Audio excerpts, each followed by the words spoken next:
Bhil territory से पूरे देश के कोने कोने से आए हुए इस भूमि के ओरिजिनल खून आप सभी इस देश के गणवीर और गणवीराओं को मैं जोहार स्वागत अभिनंदन करता हूं।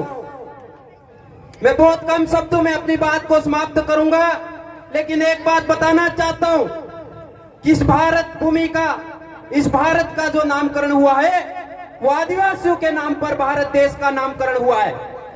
जिस तरीके से हमें एबोरिजिन्स बोला जाता है, इंडिजिनियस बोला जाता है, इंडूस दैट इज इंडिया, यानी भारत का नामकरण आदिवासियों के नाम से हुआ है।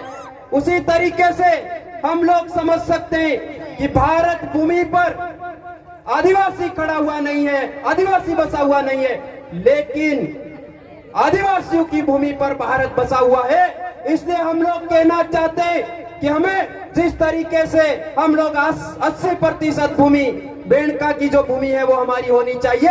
ये जो हमारी लड़ाई है, तो इसके लिए हम लोग कहना चाहते हैं कि इस लड़ाई को और भी हमारे पुरखों ने जिस तरीके से मूल मंत्र दिए उसको आगे बढ़ाते हुए पूरे देश की जमीन हमारी है, पूरे देश की जमीन को हम लोगों को लेने के लिए मजबूती से काम करना होगा।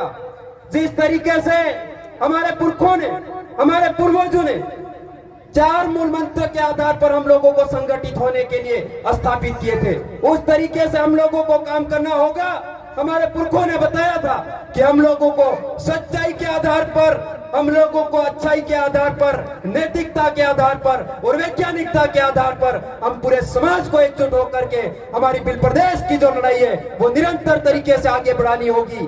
और बहुत ज्यादा बातें नहीं कहते हुए एक चीज और बताना चाहता हूं कि ना हम आस्तिक है ना हम नास्तिक है, हम सिर्फ और सिर्फ वास्तविक हैं और ओरिजिनल भारत भूमि के मूल मालिक है। यही बात कहते हुए मेरी बात को समाप्त करना चाहूंगा। जय जोहार, जय आदिवासी, जय भील प्रदेश।